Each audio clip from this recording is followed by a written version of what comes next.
Well, Zachary, what do you want to know? Well, I hear tell that you were here at the beginning of the college. Yes, I was. Yeah, that's 40 years ago and plus. Indeed. And in those days, Opal Allen was the ringleader who thought we needed to have a college here, and I believed her. I happened to meet her on the street corner one day, and we'd worked with other things, PTA and so forth, and over time, and so she thought she needed me to help her because we needed to deal with the feds in order to get the property loaned or borrowed or dedicated from the Indian reservation in order to have enough space to accommodate a college. Mm-hmm.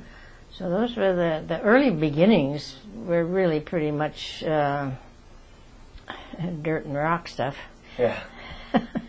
In order to get a place to build the college, and then acquiring the college after that, having it be a reality was yet again something else. But right. It came along. People believed in it. And Opal was a great ringleader. Cool. So how did that? What was the process of just getting it all started? Well, of course, you get government involvement, not necessarily federal, but local government, county government involved, and a board of governors had to be established in order to give some direction to it, and of course the county and our, the whole thing, getting an architect and the design in our original buildings, which still exist. Yep. The stone block and all that sort of thing were pretty severe, but they were modern at the time, and the most economical that we could go with, of course. Probably a high priority, I would guess. That hasn't changed a lot. No. But to have get as much floor space as we could to make it happen, and so it seemed kind of severe boxes of stone on the hillside, but over time this has been softened and subdued, and our present day people have seen in just the last few years, done wonderful things. So I guess a lot of the early stages were more just logistical in terms of even building the structure to put a school in, and the actual establishment of a facility. And of course there was support, but there never is a time when you have budget money to put toward these things. But actually my ongoing participation has been with the foundation since once the foundation was established, after the school became a reality, and of course we needed a tax-deductible avenue of participation for people to help out with funds, and so my husband was a physician here for many years, and everybody loved him, so I guess they thought I couldn't be all bad, and they thought I was okay, and he was so busy that he didn't have, as much as he was interested in community things, he didn't have the time to participate. And so, of course, they would like him to have participated, and every time they called on him, he referred them to me. So I'm the nearest thing to a professional volunteer, I guess, but that's been my mode of operandi always, so it fit into the pattern. So I've been with the foundation ever since its conception. When was that? Well, I forget the year, but that's a good many years. Within a few years of the school starting. Oh yes, and actually the performance hall came under my watch as president of the foundation. Of which I'm proud. However, there are many wonderful people who have served with the foundation over time, and today the foundation is strong and wonderful. and my particular interest within the or responsibility, whatever, within the foundation has been scholarships. And my husband being in medicine, my exposure there, I've always been interested in the nursing program particularly, and of course in recent years and still we have such a nursing shortage that whatever we can do to keep the nursing program going has been wonderful. And now we're on the verge of the possibility of having a radiation training department over in the Verde campus. And well, over time various health careers have presented themselves, and they will again continue in the future. Cool. So once the physical structure of the college was put together, where did it go from there? Because that's, well, of course, how did it develop from there into an actual institution with classes and teachers and well, students? That's just what happens, that it becomes a reality because of the need and desire to have it in the community and the great convenience for people to stay here. Right. And yet get a college education. And so the Board of Governors was a very important factor, and of course personnel developed as it went along. In those early years, we had some upheavals now and then. We had ups and downs relative to personnel, and wonderful good people came in and gave their direction and development, expansion, and then internal combustion does take place in educational institutions, and so we have had our share of those, but we're on stable ground now, and those early people had done wonderful things for us. Can you share with us some stories? What percolates to your mind when you think back to that time, just in terms of? Well, always we never had a real setback. It's always been growth and expansion, improvement, and always looking. There were always goals that we were trying to reach, and the foundation, of course, is the the 501c3 tax deductible avenue of participation for people. And so we have in the past done various kinds of fundraising in order to build the assets of the foundation. Right. And as I say, scholarships have been my particular bailiwick, so I've done very well with that. It's taken time, but steadily we've grown until we have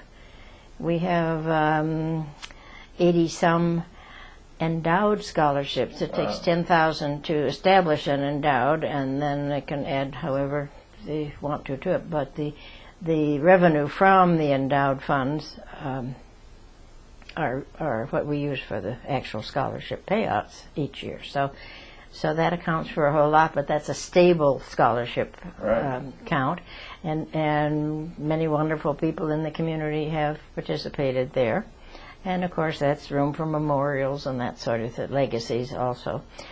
But our general scholarship fund within the foundation itself then is yet another invested amount of money that we're able to be generous with scholarships each year. We preserve our principles, but the financial aid department at the college has been a wonderful resource for us as far as channeling the funds. We don't attempt to do that, but we raise them and invest them and hang on to them and dispense them. So, when did the scholarships get started? Well, that goes back a long ways. Pretty much. We got going with scholarships pretty fast, but we did some fundraising activities just to get rolling a little bit. But our main interest, of course, was to get funds Just straight donations. Donated so that they could be invested, that we could just give pay for scholarships from the revenue. What sort of things did you do for fundraising in the early days when there really wasn't much to work with necessarily? Well, I've been involved in so much fundraising for so many different groups that I've kind of forget what we actually did here, although we did indeed have a financial telephone campaign where the foundation board members, a telethon as it were, and called people to get contributions. I remember that was one of our early fundraisers to get some assets on hand and establish, and that was successful. I don't recall the figure, which would probably sound minimal today, but the foundation's best asset, as far as the foundation itself was concerned, aside from scholarships, was when the property across Sheldon Street, which was at that time a car dealership, became available to us because the owner of the car dealership had heard from Uncle Sam saying, we have some income tax situations here that you need to do something. And so the something he did was to give that property to the college, which of course came to the foundation. And so that set us up to own some property we turned into rental property. So the foundation did have a steady stream of income that was acceptable and proper for us to do, because the school couldn't own property like that because it would automatically become owned by the state. Right. So the foundation was to the rescue. We were very happy to acquire it, and it was the appropriate place for it. And so for many years that was our steady source of revenue from rental, because the college could in turn rent from us. Right. And so, I mean, the college got the benefit of having the space to utilize for classes and offices or whatever over the years. And so until more recently, those regulations have changed, and so the school is now able to acquire property on its own. But those were the early days when that was pretty important, because as a source of revenue, it helped the college as well, but it gave a legitimate place for the college to spend money to rent space from its own foundation. Worked fine. Cool. Mm-hmm. Cool. Let's see. So that's one of the success stories of the foundation, I would say. But we worked and whittled and worked and whittled, and when that opportunity came along, it was really very helpful. Mm-hmm. And I'm not naming names here, but we are indebted to that local car dealer at that time, who is not around anymore. You never know from what source help is going to come. Yeah. Mm-hmm. Car dealers and the IRS, I wouldn't have guessed. Pardon? Car dealers and the IRS, I wouldn't have guessed. Oh, well, no. Well, I don't know. The IRS has a little way of notifying people now and then. In the right direction now and then. Mm-hmm. So what are, taking it to a more personal note, I guess, what are some stories that you remember from the early days of the college, or just fun or interesting or challenging, or... Well, some of the most challenging are probably better left unsaid, but actually, because there were some negative things that happened along the way, as is not surprising, but nothing that couldn't be surmounted, and the college didn't default in any way, and so it just kept on going stronger and stronger. But there have been influences on occasion that were unbecoming to the people who were doing the influencing, but the college survived and carried on. I guess there will be upheavals in any institution if you live long enough to be involved. I remember when we did the performance hall. This was a really very, and I will mention the name. The Lucheks had come to town, to Prescott after he retired. They had been here, had a vacation, if you will, cottage or little home here, where they used to visit, and they came from the Middle West, and it seems, and they liked Prescott, and they intended to retire here, and indeed they did, but it seems that while he was in school, in college, someone endowed a performance hall, or enhanced a performance hall. I'm not sure which, but anyway, to the tune of a nice legacy amount. And so when he came here, I'm not sure from whence his inheritance came, but somehow he had a nice amount of funds, inherited some funds, without having to die to get them. And so, but he remembered how significant that performance hall was from his college days. Well, when he retired and they came here, we were in the process of our creating our own performance hall here. It was part of a bond issue. We knew we were going to have a performance hall, and it would have been adequate, but it also would have been economical and just not extraordinary. Well, Mr. Luchek, bless his heart, he came forward and to the foundation and said, "If you will match it, I will give you $250,000 just for enhancements." We knew we were going to have a performance hall. Wow. But this is, and so as I say, it was under my watch, and we really scrambled, but we had good people working on it, and we managed to match that money. Wow. Part of that was when we got to where we could top out with a particular project that set up a tent outside of the performance hall location, and we sold the seats for $100 a piece, and that took us over the top. But my thinking there was 1,200 people who had some personal identification with the facility that hopefully would come and utilize it, which has happened. We've had good response to it since, and I think people feel that they're party to it. So that was really wonderfully significant for the Lucheks to come, and they just came out of the woodwork. We didn't know them before, but from his previous experience. So you never know where the good stuff is coming from. Wow. But that's a real success story for us, because our performance hall, we're the best thing. It's gorgeous. Outside of Grady Gamage in Arizona, and but the acoustics and the comfort and the stage facilities and all are just top notch. They are. So that was a fun experience to have happen.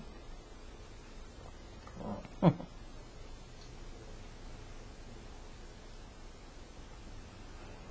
So those are two things: the car dealer and the new resident. Yeah. So I have a question for you. Okay. Did you ever attend Yavapai College yourself? As a matter of fact, I took a computer class. Uh-huh. That's the extent of my attendance, although after my husband retired, he was a bird watcher, and he was interested in the flora and fauna and so forth. You didn't need any of the bird watching classes then, I guess. I didn't attend them, but the field trips were open to spouses, of which there were not too many. He was the grandpa in the classes always, but he loved it, and the kids loved him because he was full of stories, of course, from his own experience. And but spouses were, if there were any, were allowed to go along on the field trips. So I benefited from that. without portfolio. I didn't have to take the class, but I could still go to the Arboretum and enjoy the field trips. But I did, however, I was honored very happily to receive an honorary degree, Associate of Arts degree. Just, I think, longevity in the in the college activity in the foundation or whatever for so long a time. Anyway, I was nicely recognized, and the night before I was to receive that award on stage at the college, I fell coming out of the theater and blackened my eye, so I was the most colorful graduate of the evening. But that was a nice thing to happen in my life. Yeah. Cool. Let's see. So, what's been going on with the foundation in more recent years? What we've heard about the beginnings, and now I imagine there's more resources to go around to some degree. And things keep coming up, and our Family Enrichment Center is one of the more recent activities of our involvements in investment and creation. This I look for this to be the accreditation sponsor, so to speak, or model for the nation. It's really exceptional. This came about, interestingly, not that the need hasn't always been here, but one of the foundation members, after she had been at a class, got out about 10 o'clock, 9:30, 10 o'clock at night, and went to the parking lot to get in her car. And as she did, she noticed there was a pickup truck parked beside her, and two little people, maybe a 3-year-old and a younger one, in the pickup cab. And so this foundation member was concerned about this, that there they were out in the parking lot, and in their nighty nights and so forth, and they were not complaining, but they were, the younger one was asleep and the 3-year-old was just looking around. And so the foundation member waited until the mother appeared. She had been in class and she had no place or people to take care of her children while she went to class, and so that was her solution, having them locked in the cab of the pickup. Well, that was quite an unacceptable procedure, and so out of that grew the Family Enrichment Center, which provides a place for students who need to come, and they aren't necessarily all day. It's not a babysitting service, but rather their children can come there for a pre-education, a preschool education experience. If you haven't been over there, go take a look. It's wonderful and colorful and kiddie-sized furniture and all the appropriate things. But it was, it grew out of that particular situation where these youngsters were just left in the parking lot, not abandoned by any means, but out of desperation.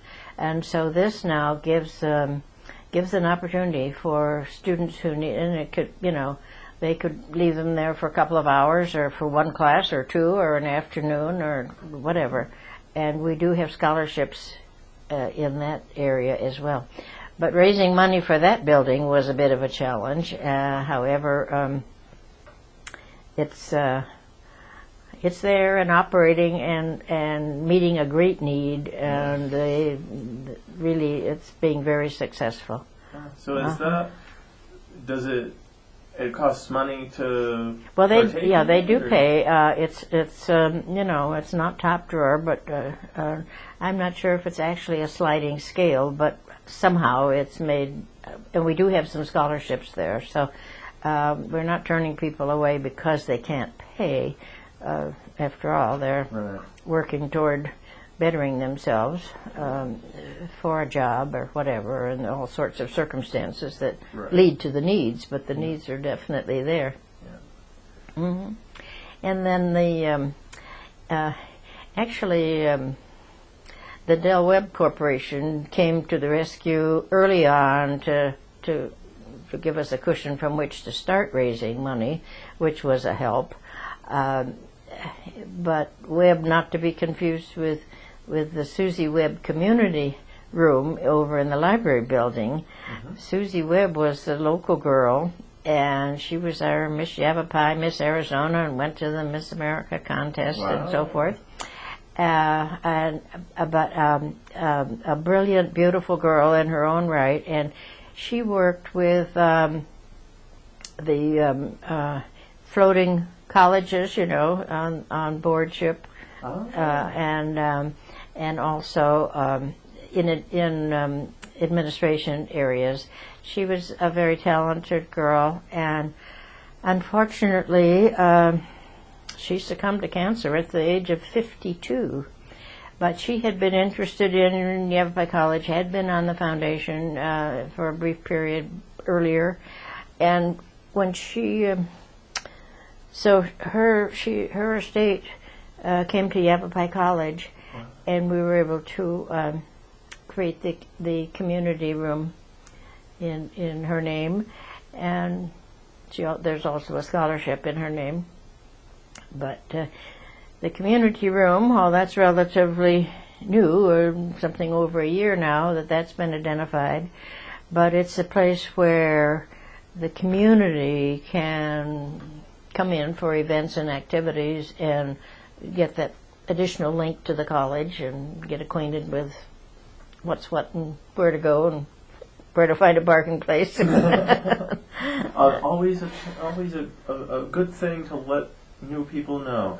Well, exactly.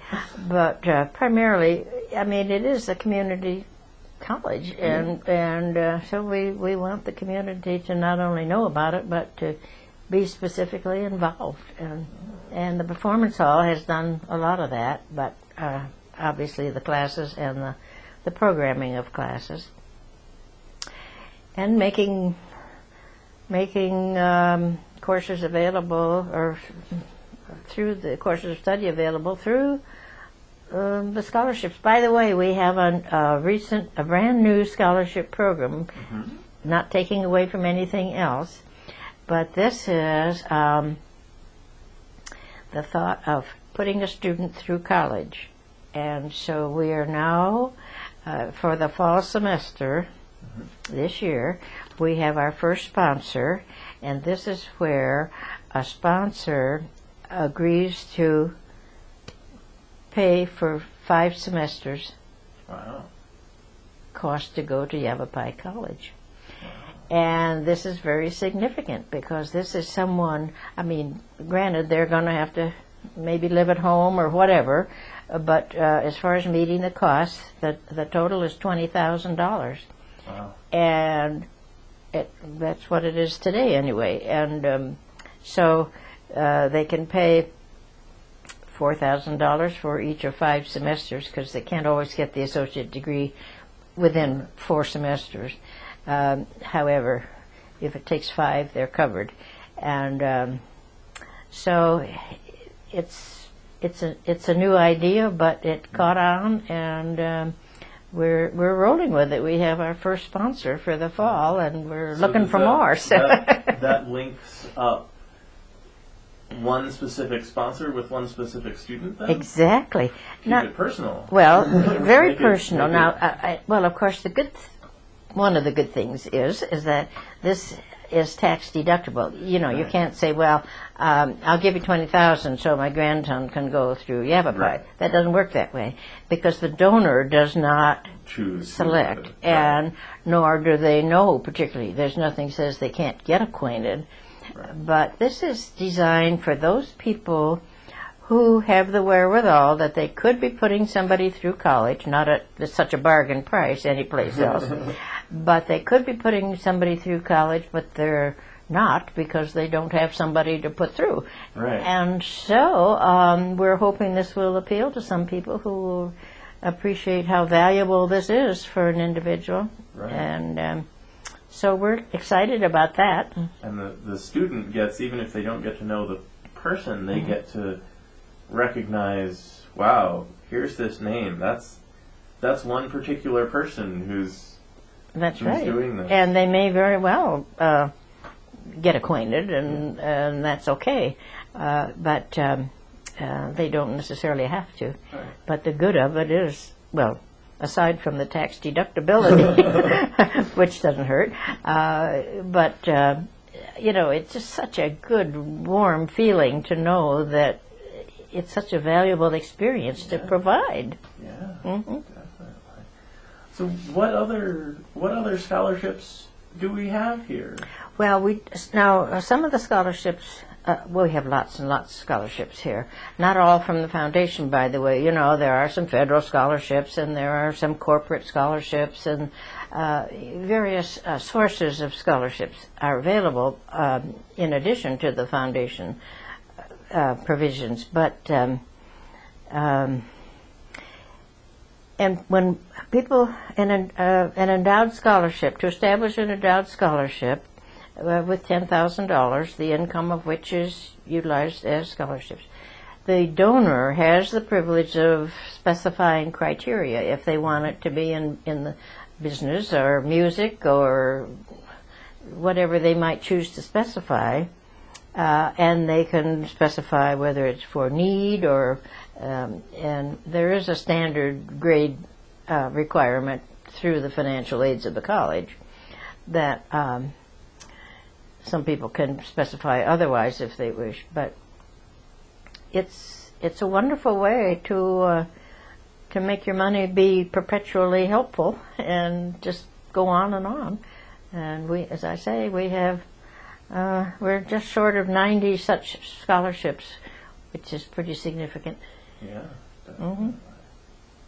So, okay. And of course the scholarships are not limited, to young students or beginning students. We have, as you know, we have a lot of mature people coming back to get a degree of some kind or some kind of training. And right now, our most recent current little flurry of activity for scholarships are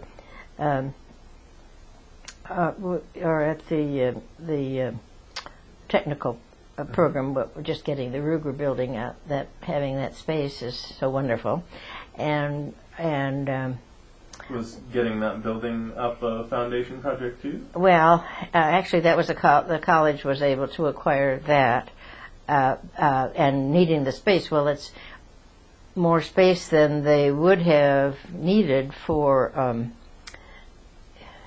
that they could have built specifically for the program, the technical training program. But it's wonderful because that building happened to become available. Right. And it's in good hands. And there's space to expand and do other things. But the college is working in cooperation with local businesses and as well as corporate groups to meet the technical needs in training, to provide the kind of employees that they need. And this is what we want in Prescott, something that can come in here besides a big box. Yeah. something that where people can live here and go to school here and then actually stay here when they're done. Actually stay here and make a living, yes. Yeah. So the college has not stood still by any means. It just keeps progressing in the right directions, and there are always some kind of goals afoot. And right now, and of course, the nursing department, we've just pushed and pushed to try to provide as many nurses as we can. And what with the universal shortage of nurses, but it's a very technical program also, or clinically governed, aside from the textbooks, that we have just in our hospitals and facilities in the area are more than cooperative with clinical support and mentorships and so forth, the requirements full-fledged nurses. But I know I know when I started in the nursing program, I was part of the first class that when they added the evening weekend class after getting a enormous grant from the state to do that. Were you at all involved in helping that happen? I've always been curious what prompted that. Well, that actually was generated through need because Arizona needs nursing like anybody else, but it was so recognized as a universal shortage that's where the state legislature rallied in that regard, and the college was ready to jump in and utilize it. And part of our problem in the nursing area is training instructors. Yeah. So that it just takes time to do this, and but you can't have additional students no matter how much space you have if you don't have the instructors to carry the program forward. So the whole nation is working on that, but I'm proud of Arizona for we're doing the best we can, and locally our clinical facilities really don't provide that much more opportunity to expand. However, we're utilizing all we can, and our instructors and supervisors are wonderful. There is one thing relative to the foundation and the nursing program, and that is a legacy that came through the foundation from Mr. Legate, who had no family, and he left his whole legacy to the foundation for the nursing department, and part of it was to provide a chair for the nursing department. Well, this is pretty precocious for a community college, and we did do that for several years. But again, we ran into problems of, well, not only space but opportunity to participate as a chair, but qualified people were not that available. But the ones we had did do a service for us, and this included some surveys in the county as far as personnel, appropriate personnel being available, who's who, and what they did and what they want to do and what lies ahead. So some good has come of that. At the moment, we do not have a chair. And just describe what you mean by a chair. Well, in this case, the chair of the department, of the nursing department, was not to come as a teacher, but to come as a consultant and a counselor and an enhancer, I might say, of the department, and a resource person. And the requirements of the chair were to participate nationally, and indeed we did. A big picture person. Yes, a big picture person, and indeed we had an excellent person who did a gerontology program here that reached way beyond the borders, and actually that became international. Wow. So the program made its mark all right. Right now it's at a standstill, not lost by any means, but we need all the space and personnel we have for instructing and getting those nurses out. But if there is a specific special project that comes about, it's possible that those funds, which are now earning, as you know, the stock market got naughty here, and so we're letting it feed itself for a little bit here. But these things happen, and you never know from whence they will come. So we're always ready to jump in and be creative when something happens. But I have a question going back to the scholarships in general. You said a lot of them come from individual donors saying, I'd like to make a scholarship for metalworking or for nursing or this and that, and here's a chunk of money to put towards that. Right. Does the foundation make a point to try to have a well-balanced variety, a few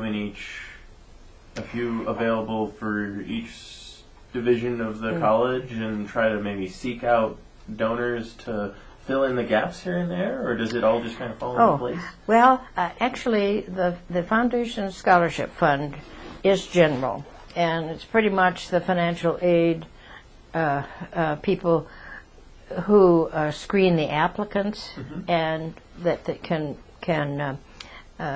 get scholarships from that fund.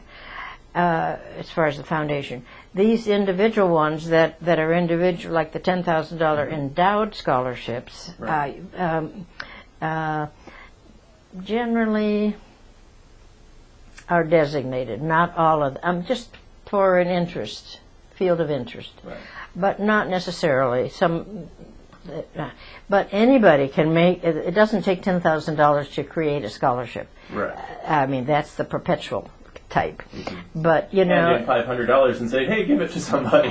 well, that can be designated also. However, the ongoing continuum situation is that you can honor or memorialize someone just to give an undesignated amount as a scholarship contribution to in someone's name, just to memorialize. And sometimes those, like if someone dies and the family chooses to name the foundation's scholarship toward getting those endowed ones are named for the donor, but it may not get to be $10,000. You never know who's going to participate in that sort of thing. And so if it doesn't become an endowed scholarship, which can happen if the family chooses to bring it up to $10,000 then, but there's no requirement of any kind in that regard.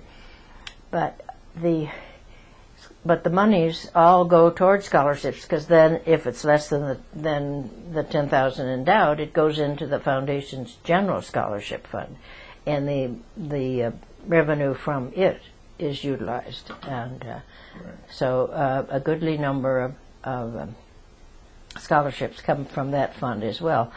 But generally, the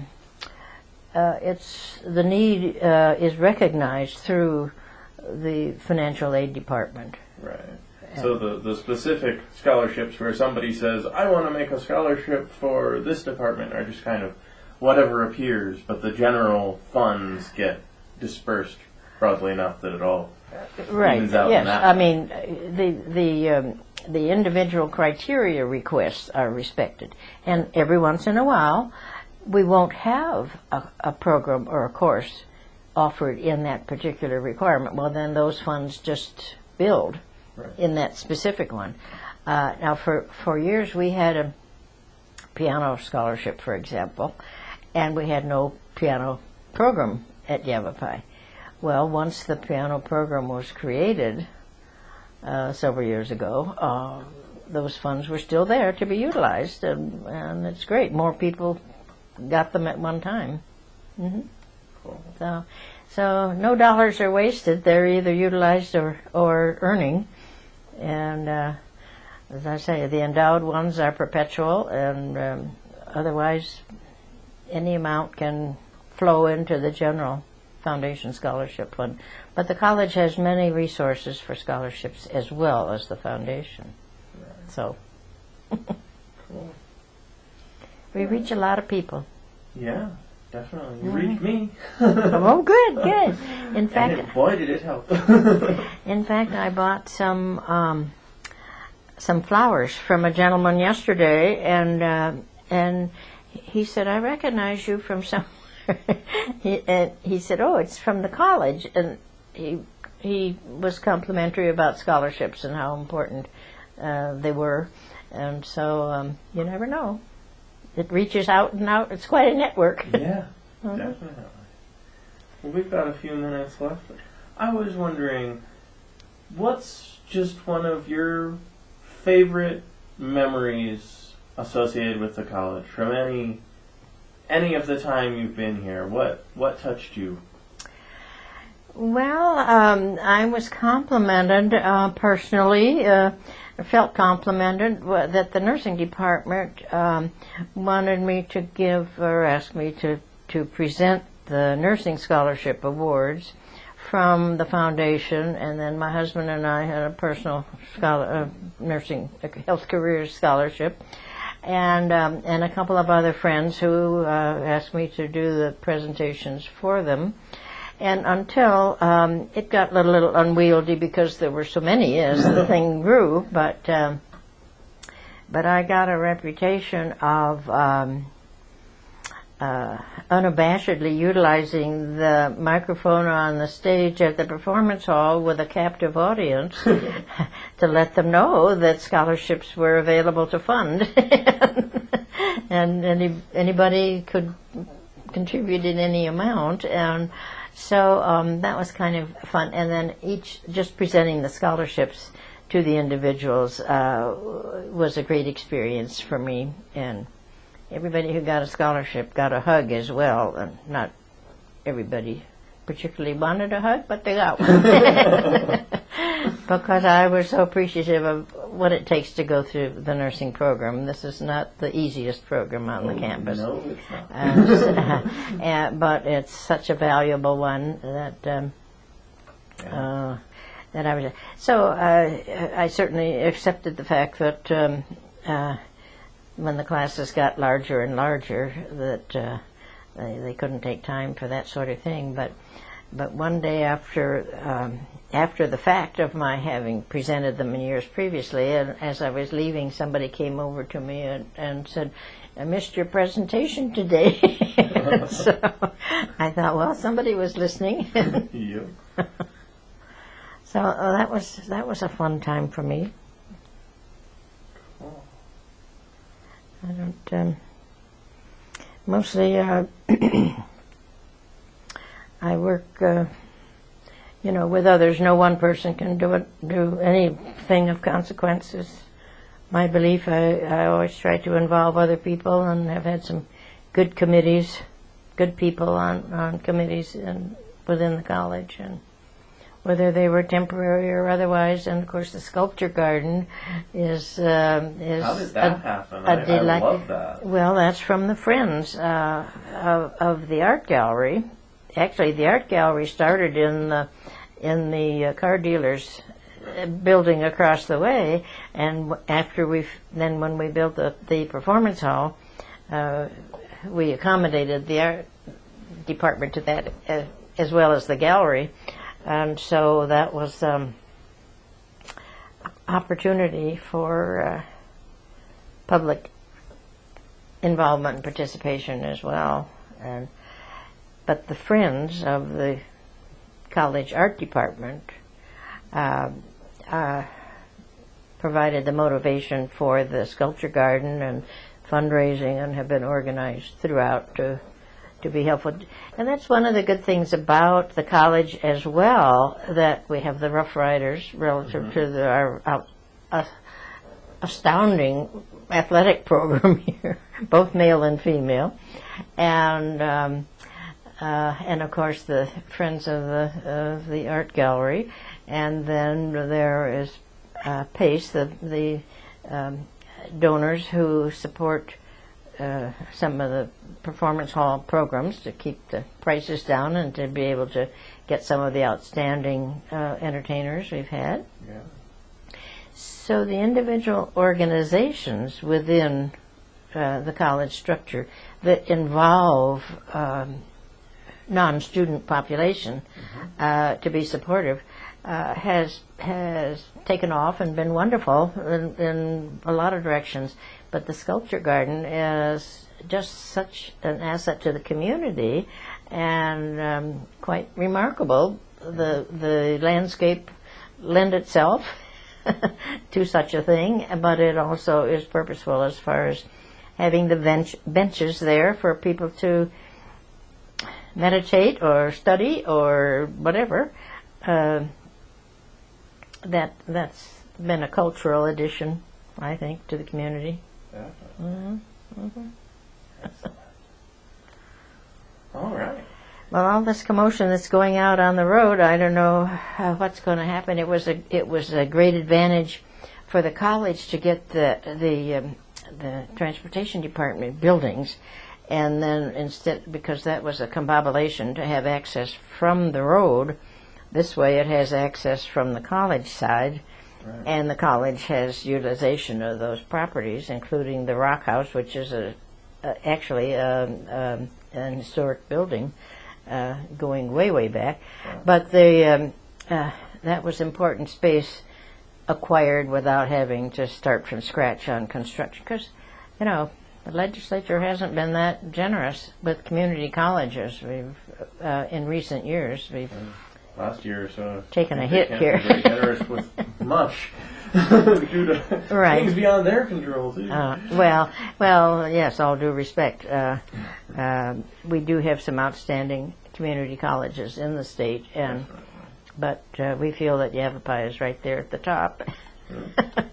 Well, we're happy that you graduated from the nursing department here at Yavapai, and thank you for whatever they're going to do with this information, because history is interesting. Different projects going on. Good.